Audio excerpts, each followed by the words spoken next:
Okay, I couldn't help myself. I couldn't ignore another classic Gordon Johnson interview. So I thought we could all have a laugh today as we've been gifted some much required comedy from the man himself, no other than Gordon Johnson. In fact, it was so funny, even Elon himself found it hilarious and replied on Twitter. And as usual, on no other than CNBC Squawk. I guess because the viewers of this show and channel are so naive and gullible that legacy autos still advertise with them, as they can actually convince the viewers to keep buying ICE. So it's a perfect demographic for legacy autos. Therefore, CNBC likes to pander to their advertisers/customers and get this legendary Tesla bear on the show to try and do whatever damage possible still to Tesla and the company. I mean, why else would you have him on? Or is he just there for pure entertainment? And CNBC is simply exploiting the fact this poor man is continually ridiculed on live TV for their ratings? Well, perhaps a bit of both. Whatever it takes to get those eyeballs. Joe Kern first asked Gordon if he is bullish on the global EV market in general. And Gordon has asked this question like he's some sort of authoritative on the matter. I mean, despite clearly being literally one of the worst people in the world at his job, not my opinion, that is his ranking, ranked number 7,522 out of 7,752, which puts him in the worst 3% of analysts, and with an average return of negative 8.3% over the last year, when even the Nasdaq is up 25% of the same period. I mean, you have to really go to some effort to lose that much money in one of the best bull market runs I've ever seen. So this is clearly a very special individual. You literally couldn't do that bad if you tried, unless say you shorted Tesla. Yeah, you don't want to bet against Tesla. But the thing is, he also follows a lot of other stocks. How can someone be an authority in an industry or company when they have to follow so many others? I think the majority of us have our vast investment concentrated in Tesla. Therefore, we can justify spending more time learning about this one company. And I'm even doing this beyond full time, and there is an incredible amount to get through still. There is simply no way to fully understand the EV industry and Tesla if you have 10 or 20 other stocks in various industries to track. I don't mean this just for Gordon, but all analysts, which is why we often know better than them. I hope that doesn't sound arrogant, as it's clearly just math. If you can only spend 5 hours a week following, studying and analysing Tesla compared to 80 hours, you simply won't know as much, especially when you also likely have significantly more skin in the game, like half your net worth or all your net worth. You will care more and are likely more passionate about this company in the first place than an analyst just doing their job. Sure, these analysts may have great contacts and get to talk to a lot of influential people and may get told something about Tesla, but this is not first-hand knowledge, and they just pass off something they heard from someone else that they deem credible, that sounded interesting, without knowing how much merit it truly has in regards to the company. Everything I say is of my own opinion through my own research. Anyway, I'm not saying that Gordon is not credible, I'm saying it is impossible for him to be credible.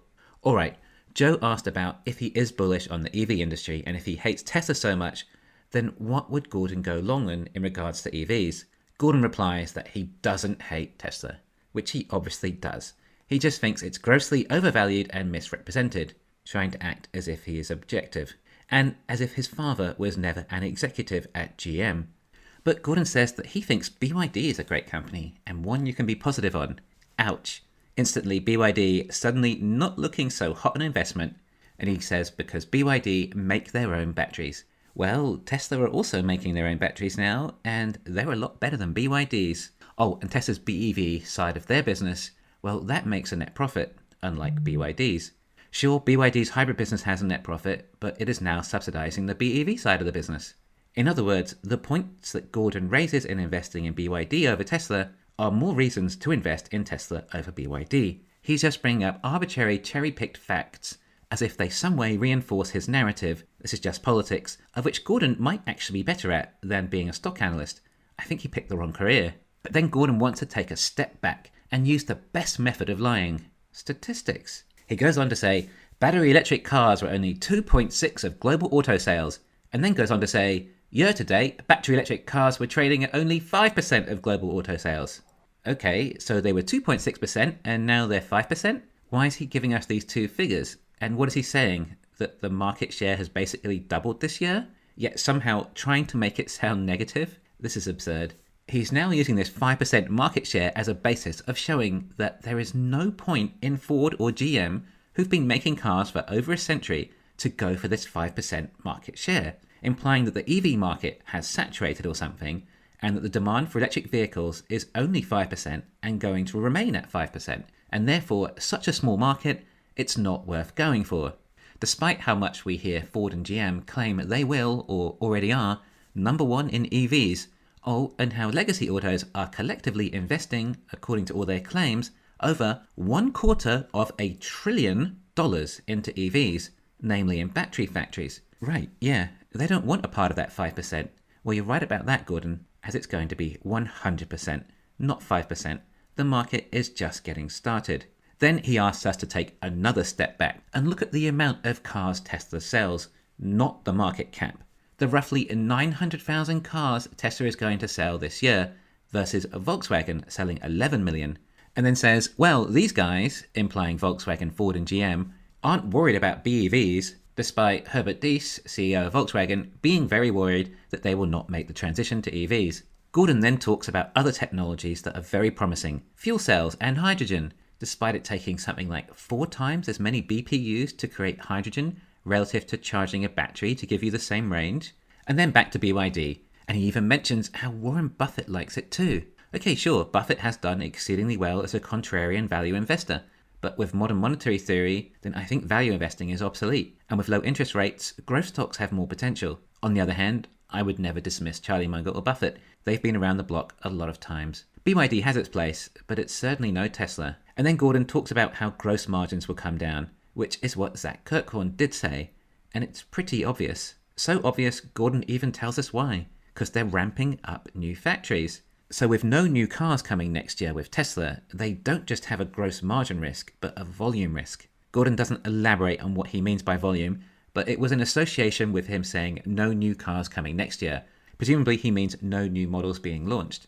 So how about we take another step back here and digest all this? Tesla are ramping up new factories, which means they will make more cars, which is another way of saying they will increase their volume of production.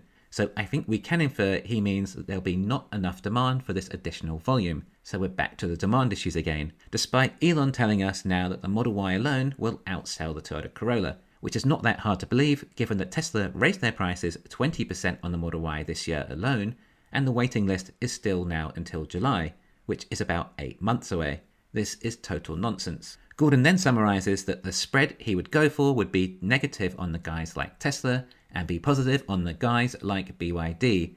In other words, short Tesla and go long BYD. The reason being, if I understood correctly, because BYD are not expanding with 2 brand new factories.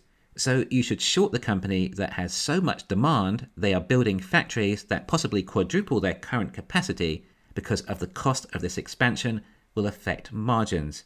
Okay, that's what he is saying. The great thing about a Gordon Johnson interview is we don't need to make this stuff up. He does it for you. I know none of you obviously fell for it, and he and CNBC are really clutching at straws at this stage.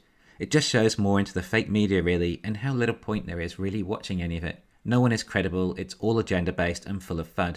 I stopped watching the mainstream media a long time ago. You can learn a lot more just by reading history. Thanks for listening. Please hit the thumbs up and subscribe. You can follow me on Twitter and talk to me on Patreon.